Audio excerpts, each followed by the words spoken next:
Santo Deus, o Senhor é bem-vindo aqui em nosso meio, meu Pai. Aliás, não há lugar onde o Senhor não seja bem-vindo. Não há lugar onde o Senhor já não está. Por isso, nesse momento, nós cantamos e oramos porque queremos ter a certeza de que o nosso coração está preparado para receber o Senhor. Nós estamos aqui hoje te adorando, mais um sábado te buscando, mas o que realmente desejamos é oferecer um louvor a Ti e entender a Tua vontade para a nossa vida. Nós temos agora um momento de estudo da Tua palavra. Eu peço por favor que o Senhor fale conosco. Eu peço que o Senhor esteja presente aqui nessa igreja, com o Teu Santo Espírito se manifestando entre nós. Eu peço também que o Senhor esteja presente em cada casa, cada local, Brasil afora, que acompanha esse momento. Que na Tua onipresença, o Senhor também se manifeste em cada um destes locais. E que juntos agora, unidos ou à distância, possamos entender a Tua vontade para a nossa vida. Prepara o nosso coração, Senhor. Que nesse momento, por favor, todo som e todo barulho se cale. Que apenas a Sua presença possa ser sentida em nosso meio. E que o mesmo Espírito Santo que inspirou os profetas a escrever esse livro sagrado, possa agora falar aos nossos ouvidos. Que nós possamos sair daqui transformados pela Tua palavra. Em nome de Jesus nós oramos. Amém. Filipenses capítulo 2. Livro de Filipenses, capítulo 2. Hoje nós vamos dar continuidade à série de estudos que iniciamos na semana passada. Série que tem como título, como tema, Reerguendo Pilares.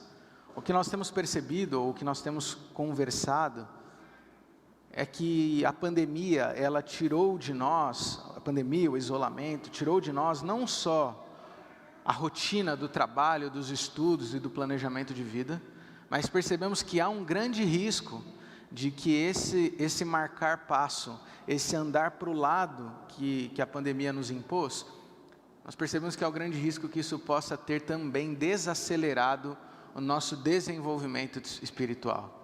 Semana passada percebemos que precisamos voltar a rogar para que Cristo, para que Deus aumente a nossa fé. Por isso vimos que precisamos reerguer alguns pilares, fundamentar novamente alguns pilares da fé, para que possamos voltar a desenvolver nossa espiritualidade em 2021. Semana passada falamos do primeiro pilar, que é o pilar da comunhão. Hoje veremos então o segundo pilar, que tem como tema o pilar da união. O pilar da união. Filipenses capítulo 2, eu quero ler contigo do verso 1 até o 4. Filipenses 2, verso 1 até o 4. A Bíblia diz assim: Portanto, se existe alguma exortação em Cristo, alguma consolação de amor, alguma comunhão do Espírito, se há profundo afeto e sentimento de compaixão, então completem a minha alegria, tendo o mesmo modo de pensar, tendo o mesmo amor, e sendo unidos de alma e mente. Não façam nada por interesse pessoal ou vaidade, mas por humildade, cada um considerando os outros superiores a si mesmo, não tendo em vista somente os seus próprios interesses, mas também os dos outros. Mantenha sua Bíblia aberta em Filipenses, daqui a pouco a gente vai voltar para entender um pouquinho melhor cada um dos elementos desse texto. Mas você sabe que as cartas paulinas, elas ocupam um lugar especial na nossa leitura do Novo Testamento. Porque as cartas paulinas nada mais são do que cartas pastorais. Paulo, ele fundou algumas dessas igrejas, outras delas Paulo passou algum período e por isso então, pelo seu ministério, ele fortaleceu as igrejas que estavam ali. Quando Paulo então escreve as cartas é porque ele já havia viajado novamente, ele já estava longe dessa igreja, mas o seu coração continuava ligado, conectado. E agora, como um pai preocupado com seus filhos, como um pastor preocupado com as suas ovelhas, Paulo escreve cartas, aconselhando seus amados, aconselhando sua igreja a poder crescer, continuar desenvolvendo a fé. O que é interessante para nós, talvez seja por isso que elas sejam cativantes, é que as cartas de Paulo acabam revelando para nós um pouco da realidade que cada uma das igrejas vivia. Você percebe que as igrejas do Novo Testamento, a gente não conhece exatamente qual era o contexto em que elas viviam. A gente não sabe exatamente quais eram as lutas que elas viviam ou os questionamentos que elas enfrentavam. Tudo que nós temos, essa é uma questão interessante, uma vez aprendi na teologia, nós não temos as perguntas, nós temos as respostas, deu para entender? A carta de Paulo é como se fossem as respostas para as perguntas que a igreja fez.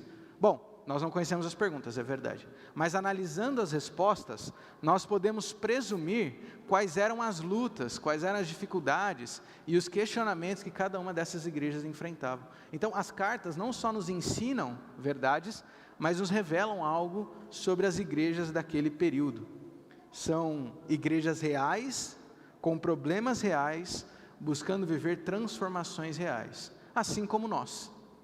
E talvez seja por isso que as cartas são tão fascinantes, porque elas falam de realidades muito próximas às nossas, lutas muito semelhantes às nossas. Aqui em Filipenses, nós temos Paulo escrevendo uma carta à igreja que ficava na cidade de Filipos, cidade essa que estava na região da Macedônia. Nós temos algumas menções dessa região ou dessa igreja no livro de Atos, mas é a carta em si que vai nos revelar um pouquinho de como essa igreja estava. Paulo escreve essa carta de dentro da prisão, a primeira vez que esteve preso na cidade de Roma. E aí nós vemos então essa preocupação, é como se Paulo de dentro da prisão recebesse notícias das situações que viviam os filipenses. Então agora ele envia uma carta de orientação, cuidado, de instrução. É interessante que nas cartas de Paulo nós percebemos que algumas das igrejas do Novo Testamento já enfrentavam problemas com heresias muito grandes, inverdades, misturas, confusão com a pura verdade já estava entrando no meio do cristianismo, e muitas dessas cartas eram verdadeiras vacinas teológicas, para que o povo cristão, aliás, não se perdesse no caminho em direção a Cristo. Mas olha só que interessante, eu estou destacando essa questão toda da importância da carta, porque essa questão mostra que cada elemento que Paulo trabalhava nas suas cartas, de fato era de suma importância, entende? Cada um desses elementos que Paulo trabalhava, era porque era um pastor, percebendo que a igreja ia ruir, se ela não se atentasse a esses detalhes. Por isso que Paulo é tão veemente contra as heresias, contra as pregações mentirosas, porque era algo muito perigoso. Mas qual é o perigo que os filipenses enfrentavam? Qual era um dos problemas que os filipenses estavam lidando para Paulo escrever a carta? Qual é o tema da carta de Paulo? Lógico que nessa carta ele fala de alguns assuntos, mas o trecho inicial de Filipenses, até um pouquinho mais do que lemos, o assunto de Paulo é sobre união, é sobre relacionamento. A igreja de Filipos parece que estava enfrentando algum tipo de separação, algum tipo de desunião, algum tipo de conflito relacional, e isso estava preocupando Paulo a ponto de escrever a carta. Perceba que o apelo de Paulo não é só como quem diz, olha, por favor, vocês têm que cuidar um do outro. Não, o apelo de Paulo é dando uma carteirada, usando o nome de Jesus Cristo, para que eles se atentassem a essa importância da união novamente. União. Você sabe que a unidade é ponto importantíssimo em todo o contexto do Novo Testamento. Aliás, até nos dá a impressão, em algum momento, que a unidade parece ser um dos pilares fundamentais da missão que Cristo deu aos seus discípulos. Vou te dar alguns exemplos para argumentar isso. Atos capítulo 2, verso 1 a 4. Ali nós vemos o momento que o Espírito Santo se manifesta entre os discípulos de Cristo. Mas isso só aconteceu quando os discípulos perseveravam unânimes, unidos, todos reunidos em um só lugar, clamando pelo Espírito Santo, não cada um orando de sua casa. Atos capítulo 2, verso 42 a 47 nos mostra que os primeiros cristãos viviam em plena comunhão, em plena união, onde um cuidava do outro, ainda mais num contexto de perseguição como eles viviam.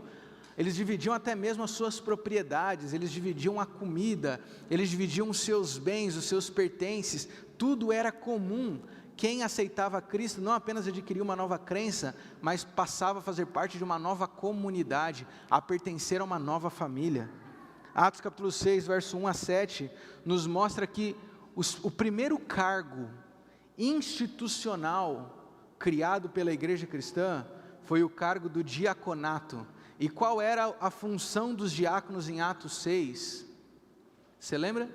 A função dos diáconos não era facilitar o culto na igreja. A função dos diáconos era cuidar dos órfãos e das viúvas, era prover alimento para aqueles que não tinham, era o cuidado com o próximo. Estava na essência da pregação cristã. O cristianismo não fazia sentido sem o cuidado mútuo.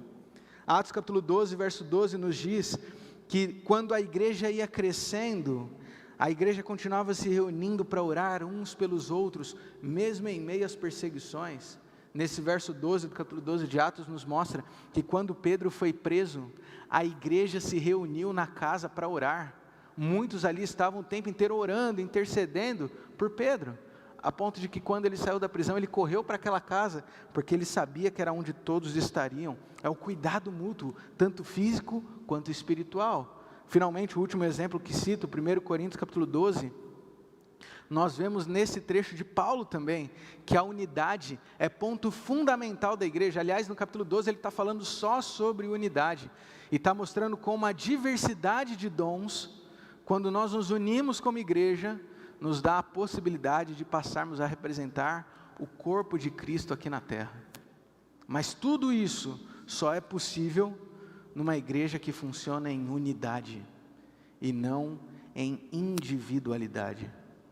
O resumo de tudo isso, ouça bem: não há igreja sem união. Não há igreja sem união. A própria palavra grega, eclesia, indica justamente a reunião de pessoas.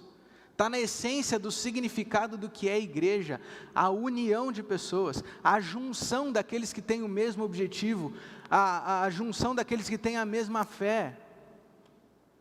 Sabe o que significa ser igreja? Aglomeração. Isso é igreja. Não há igreja sem união. E por que eu estou falando disso hoje? Porque eu acredito que está na hora de, em 2021, nós começarmos a reerguer o pilar da união na nossa espiritualidade. O pilar da união. Bom, talvez seja até chovendo molhado, eu lembrar você de que esse talvez foi um dos prejuízos mais evidentes que a pandemia nos trouxe. Tudo que nós vivemos em 2020 foi justamente o oposto da união. Porque a grande regra da pandemia, aliás, a regra que eu acabei de falar há poucos minutos é: não encosta um no outro, não chega perto um do outro, se tranque em casa, não encontre outras pessoas, fuja de onde há gente. Essa é a mensagem. E que fique claro que eu não estou dizendo que estão erradas essas instruções, mas isso tem um impacto na nossa espiritualidade. Porque faz parte da comunhão a união. Faz parte da comunhão, do relacionamento com Deus, do desenvolvimento da fé, a coletividade faz parte. Você que está assistindo a gente de casa aí já há algum tempo, aliás, eu estava até fazendo a conta, nós estamos já em fevereiro. As igrejas fecharam lá atrás em março. Tem gente que está acompanhando a gente virtualmente que já vai completar 1 ano sem se reunir como igreja. E você que está acompanhando a gente pode me dizer que prejuízo que nos traz, que falta faz a possibilidade da união e da junção com os irmãos na fé, não é verdade? A pandemia, de certa forma, nos obrigou a deixar de lado o pilar da união. É a forma, aliás, de se proteger da doença. Mesmo agora que nós retornamos como igreja, já tem alguns meses que nós voltamos. Mas, de novo, continuamos sem poder nos tocar, nos abraçar, conversa de longe, meio desconfiado, ninguém sabe. Eu não sei até quanto tempo vai durar aquele constrangimento quando a gente se encontra, você não sabe se dá um oi de longe, se dá o soquinho, se cumprimenta. Até hoje a gente não sabe o que fazer. A pandemia nos levou ao oposto da união. Aí você pode dizer: mas pastor, é possível nós mantermos o contato virtualmente?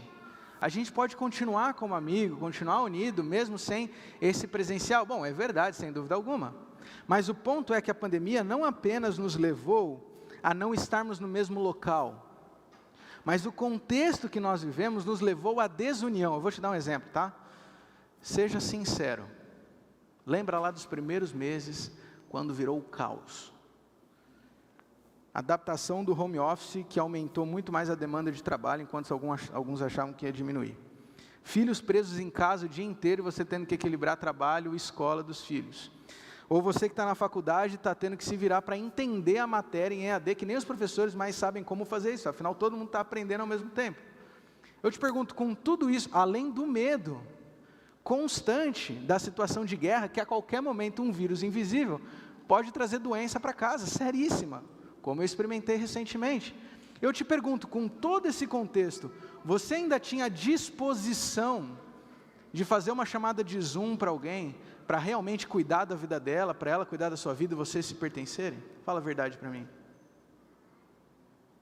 No primeiro mês, até quando inventaram o Zoom, foi algo revolucionário. Mas no segundo mês, ninguém mais aguentava nada de Zoom. E a gente continua chegando já em 2021, e quando fala de Zoom, tem uns que já tem arrepio, eu sei disso. Você entende o que eu estou dizendo? O problema da pandemia não foi só nos tirar do mesmo lugar, mas ela tornou o convívio como algo ruim, algo negativo e até mesmo algo cansativo. Já não é mais prazeroso como era antes. Faz sentido o que eu estou falando? Mas a unidade faz parte da nossa fé. Está na hora da gente reviver o privilégio de nos pertencermos, de nos cuidarmos, de nos unirmos como um só, como uma igreja. Está na hora. Está na hora de reerguermos o pilar da união. Afinal de contas, faz parte da nossa missão. Para que a gente possa cumprir nossa missão dada por Cristo, nós precisamos estar unidos. Os exemplos que eu citei mostram isso. A pandemia, ela não só nos tornou mais solitários, a pandemia nos tornou mais autocentrados, não egoístas, mas sim individualistas. A pandemia nos fez cada um cuidar do seu próprio umbigo, da sua própria vida. Não há mais o pertencimento. A tal ponto que, como igreja, essa é uma preocupação que eu tenho como pastor. Talvez como igreja hoje nós somos mais colegas do que necessariamente amigos. Talvez hoje, como igreja, nós vivamos mais como conhecidos do que necessariamente como irmãos na fé. Você concorda com isso? Existe um risco muito grande de que nós estejamos vivendo um coleguismo e não a fraternidade proposta pela fé. Olha para o seu lado. Olha para quem está do seu lado. Pode olhar, sem constrangimento. Olha para quem está do seu lado. Essa pessoa que está do seu lado hoje, ela de fato é um irmão na fé contigo? Ou será que hoje é apenas um conhecido que vocês dividem o mesmo espaço 1h30 por semana? Você está entendendo o privilégio que a gente está perdendo? Salmo 133, verso 1. Salmo 133, verso 1, a Bíblia diz: como é bom e agradável os irmãos viverem em união. A união não é uma obrigação, a união é um privilégio da fé. A união não é um fardo que a gente tem que carregar para seguir a Cristo. A união é o privilégio de saber que você não está sozinho. Querendo ou não, lá em casa a gente viveu isso nessa última semana. Como foi confortante, nessa semana onde a gente estava em desespero pela perda de alguém tão querido, saber que tinham milhares de pessoas orando, e mandando mensagem, e ligando, e oferecendo ajuda. Na terça-feira, por exemplo, quando recebemos a notícia, a gente foi correndo para o aeroporto para poder tentar chegar a tempo lá em São Paulo. Teve tanta gente que ofereceu ajuda, de verdade, que a gente não conseguiu nem dar conta de responder. Eu só respondi dizendo: olha, obrigado, agora já foi. Porque a gente não estava dando conta. Como é confortante isso. É o privilégio da fé. É o privilégio de saber que você não está sozinho. Olha que maravilha. A gente não pode mais se permitir viver em individualidade, em autocentrismo, nós precisamos voltar a desenvolver esse pilar da fé, que é a alegria do pertencimento mútuo, a alegria da comunidade, o privilégio da irmandade na fé. Está na hora da gente reerguer esse pilar. União. Ainda não podemos nos abraçar normalmente, é verdade? Ainda não podemos nos reunir para uma grande festa, ainda temos muitas limitações, mas não podemos mais perder esse privilégio, não podemos correr o risco de continuar nos distanciando, não podemos viver o perigo do coleguismo, que cada vez mais nos assusta. Precisamos nos unir para de fato podermos representar o corpo de Cristo. E o que significa isso? O que significa essa união? Para concluirmos a mensagem, eu quero voltar contigo no texto de Filipenses, que eu pedi para você permanecer aberto, porque eu acredito que nesse verso, ou nesses versos, nós temos alguns exemplos do que significa de fato viver em união. Eu destaquei apenas 3 elementos por questão didática, que eu acho que representam o que é a unidade que nós temos o privilégio de restabelecer no ano que está começando. O primeiro elemento está no verso 2. Então completem a minha alegria, diz Paulo, tendo o mesmo modo de pensar, o mesmo amor e sendo unidos em alma e mente. A título didático eu tentei reduzir isso a uma palavra, e a palavra que eu pensei foi harmonia. Unidade significa harmonia. Olha só que interessante, unidade não significa necessariamente uniformidade. Digo isso porque muitas vezes a gente confunde as coisas. Unidade não significa fazer as coisas do mesmo jeito. Unidade não significa necessariamente pensar as mesmas coisas, mas como diz o texto de Paulo, pensar da mesma forma, ou seja, ter o mesmo objetivo, ter o mesmo intuito, ter a mesma busca, a mesma paixão, o mesmo amor, como diz o texto. Isso é unidade. Ainda que sejamos diferentes, a unidade nos dá o privilégio de nos unirmos, de sermos um só, mesmo com características diferentes. Aliás, em 1 Coríntios 12, como eu citei, Paulo exalta a diversidade para que a união aconteça. Senão o que nós teríamos era monotonia.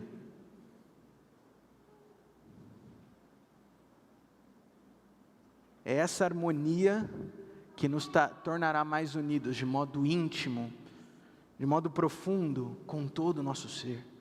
Pertencimento mútuo. Nós precisamos voltar a desenvolver a harmonia como igreja. A alegria de estarmos todos aqui. A alegria de nos encontrarmos. A alegria de estarmos unidos. Entende o que eu estou dizendo? A harmonia é um dos elementos. Estamos conectados no mais profundo do nosso ser. O segundo elemento está no verso 3. Não façam nada por interesse pessoal ou vaidade, mas por humildade, cada um considerando os outros superiores a si mesmos. Isso aqui eu acho preciosíssimo. E talvez a gente poderia fazer uma mensagem só sobre esse conceito aqui do verso 3. A palavra aqui é humildade. Vivemos em união quando vivemos em harmonia e quando vivemos em humildade. Você percebeu o que Paulo falou? Não é fácil não, viu?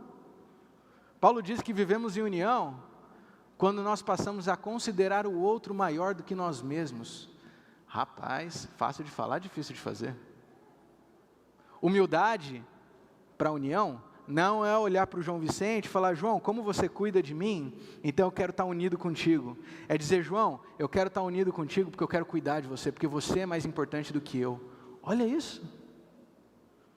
Você percebe como a união é o oposto do autocentrismo? Porque eu não estou olhando para mim, eu não vou unir para que eu me beneficie, eu vou unir para cuidar do outro.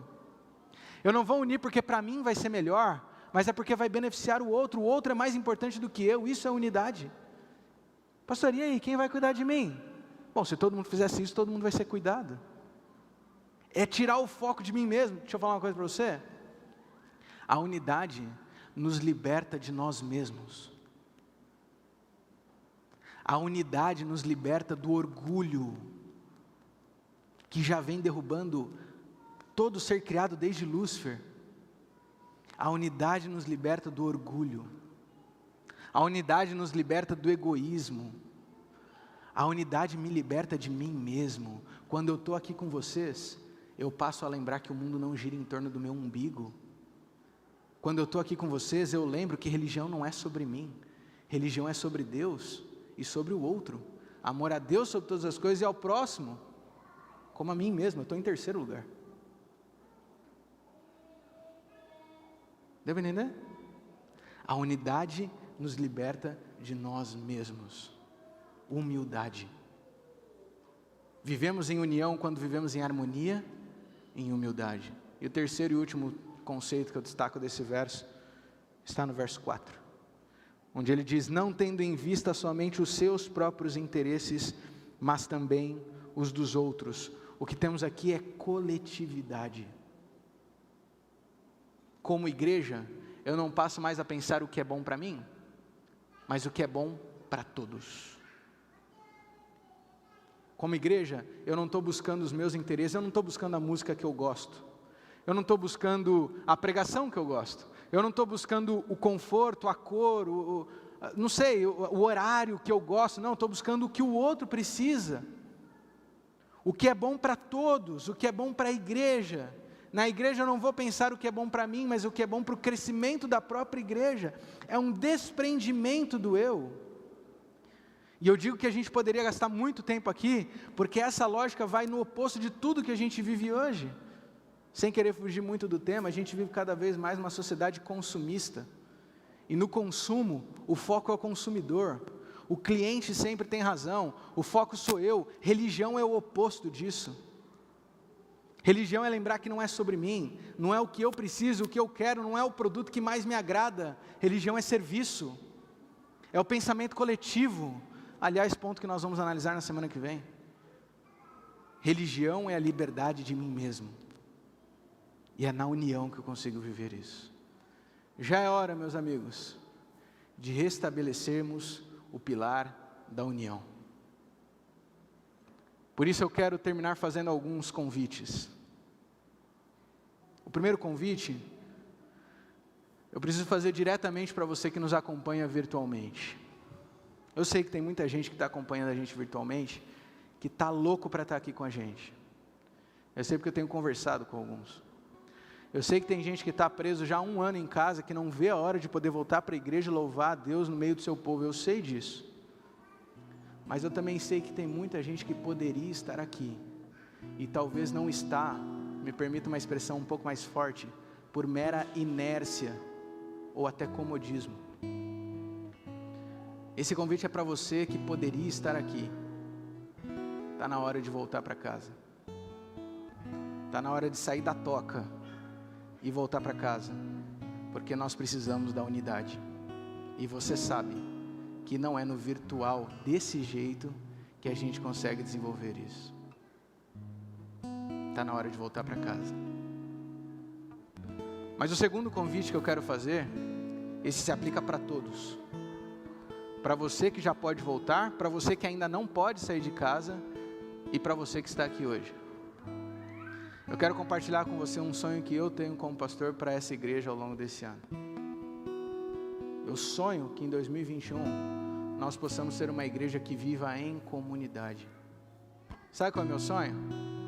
É o sábado pela manhã ser apenas um momento de celebração, de vivência que nós temos ao longo da semana. Não só da nossa fé em si, mas também da união que nós temos como igreja. O meu sonho é que a gente possa se reunir ao longo da semana, seja presencialmente ou virtualmente. Meu sonho é não ver só o Leonardo todo sábado de manhã, mas é talvez numa quinta-feira à noite poder orar por ele e saber o que está acontecendo. Meu sonho é não só no sábado de manhã cruzar aqui com o Erlon e a Fernanda, mas saber o que eles estão vivendo ao longo da semana e poder orar junto. Se cuidar como igreja, porque a gente não está só preocupado como colegas que se reúnem na hora do trabalho. Nós queremos ser uma família, deu para entender? Eu queria convidar você a viver em comunidade ao longo desse ano. Pastor, então a gente vai lançar uma campanha, um projeto, se filia aqui? Não, porque eu queria que fosse natural dessa vez. Natural. Simplesmente as pessoas se reunindo para cuidar umas das outras. Quem sabe, se você já está saindo de casa, se reúne, vai na praia hoje à noite, quem sabe fazer um culto de pôr do sol, por que não? Imagina fazer um culto de pôr do sol na praia, já emenda num luau, para a gente se sentir mais jovem. Por que não a gente se juntar, você que gosta de fazer exercício e quiser incentivar o pastor, por que não a gente se juntar para correr junto na orla? Por que não? Tem tanta gente correndo por aí. Por que não? Você que ainda não pode sair de casa, por que não ligar para alguém? Faz uma sequência, uma escala, você com a sua família, faz uma escala para toda noite ligar para alguém, conversar 10 minutos e orar por ela. Comer junto ali, eu me lembro que esse ano passado, teve um momento que a gente se reuniu virtualmente num pequeno grupo, cada um pediu sua comida pelo iFood e a gente comeu junto, mas cada um na sua casa. Foi bom que a louça foi menor depois. Eu queria te convidar, por que não, a se reunir em pequenos grupos, mas sem esperar a igreja ficar falando, você vai fazer essa sequência, nessa série, nesse dia. É você mesmo vivendo o privilégio de estar em comunidade. Eu queria te incentivar a viver em união, seja presencialmente, seja virtualmente, seja híbrido, que agora é a nova palavra, metade presencial, metade, como você quiser. Mas eu queria te convidar a sair desse prédio e continuar se reunindo com as pessoas que você ama, para que a gente continue crescendo em união, harmonia, humildade e coletividade. Você topa esse desafio? Você topa esse desafio? Eu não estou ouvindo. Você topa esse desafio? Eu não ouvi ainda, mas eu vou pedir, porque tem que ser coletivo, não adianta um só responder, não é? Você topa esse desafio? Agora eu vi mais 5. Privilégio. Isso aqui não é um fardo, isso aqui não é um programa, isso aqui não é uma obrigação, isso é o privilégio de você saber que você não está sozinho. Nós vamos cantar. Quero convidar você a ficar de pé onde você está, para cantarmos essa última música da nossa série, que representa a entrega, a nossa decisão de colocar tudo na mão de Deus. Enquanto você canta, quero que você lembre que se entregar na mão de Deus também significa, ao longo de todo o texto bíblico, olhar para quem está do seu lado e cuidar dele em amor profundo. Vamos cantar.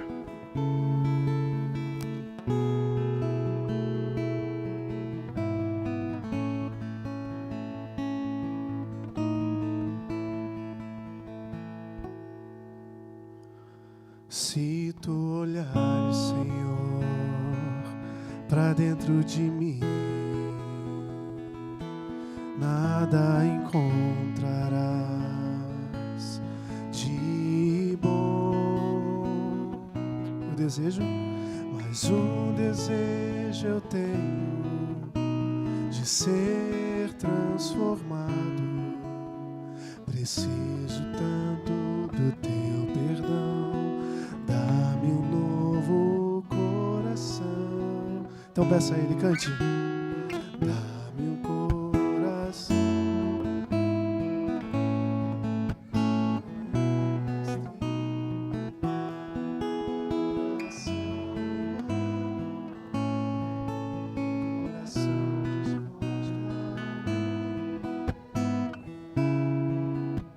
Cumprir todo o teu querer.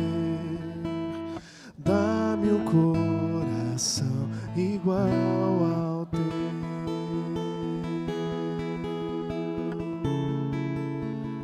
É isso que queremos, Deus.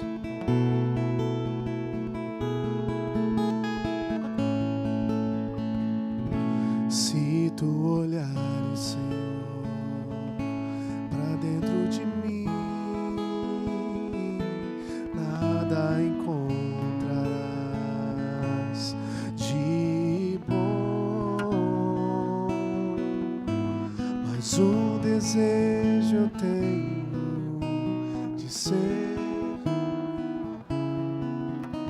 Preciso tanto do teu perdão. Dá-me um novo. Por isso te dizemos, Senhor, dá-me um coração igual.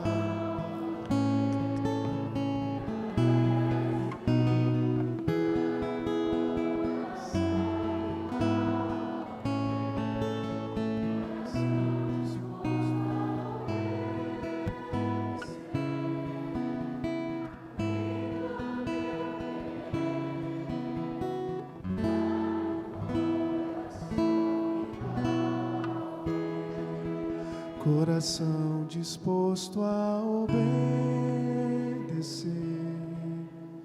cumprir todo o teu querer,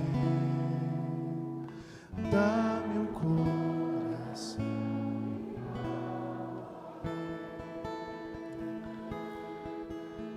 Senhor, nós queremos a cada dia sermos mais parecidos contigo. Nós não queremos apenas te agradar, mas nós queremos um coração mais parecido com o teu. E quando a gente lê tua vida, o Senhor vivia pelos outros. O Filho do Homem não tinha nem mesmo de recostar a cabeça, mas não tinha ninguém que encontrava o Senhor sem sair com tudo aquilo que precisava. O Senhor vivia para os outros, o Senhor vivia para o cuidado com os outros. Quando o Senhor ficava sozinho, era para se encontrar com o Pai. Meu Deus, nos ajuda a viver mais em coletividade também. Nos ajuda a resgatar esse privilégio da união, esse privilégio de sabermos que não estamos sozinhos, esse privilégio de sabermos que outras pessoas também lutam como lutamos, que buscam o que buscamos, que amam o que nós amamos. Senhor, ajuda a gente a sair dessa falsa zona de conforto, porque por mais irônico que pareça, às vezes é mais cômodo ficar sozinho em casa, quando a gente está se destruindo por dentro, quando a gente está se isolando e depois a gente mesmo percebe o preço a ser pago. Meu Deus, ajuda a gente a sair desse casulo. A gente sabe que ainda tem diversas restrições, a gente sabe disso, mas tem muita coisa que a gente pode fazer, Senhor. Senhor, para aqueles que ainda não podem sair de casa por grupo de risco e tantas questões, Senhor, ajuda-os a encontrar formas de virtualmente se encontrar com quem eles amam, de virtualmente serem cuidados, mas cuidar de outras pessoas também.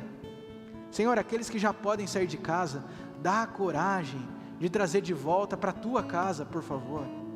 Dá a coragem de trazer de volta para esse grupo de pessoas que nós estamos com saudade. E meu Deus, para nós que estamos aqui hoje, nos ajuda a encontrar formas de nos reunirmos, de nos cuidarmos. Que daqui a algum tempo a gente possa passar na praia e ver ali diversos grupos que louvam o teu nome, cantando, agradecendo por mais uma semana que começa, por mais um sábado que termina. Que lindo que vai ser caminhar pela orla e ouvir hinos que louvam o teu santo nome. Senhor, nos dá disposição para isso, porque eu sei que não é fácil, mas nos ajuda a perceber a alegria e o privilégio que é quando os irmãos vivem em união. Em nome de Jesus nós oramos. Amém.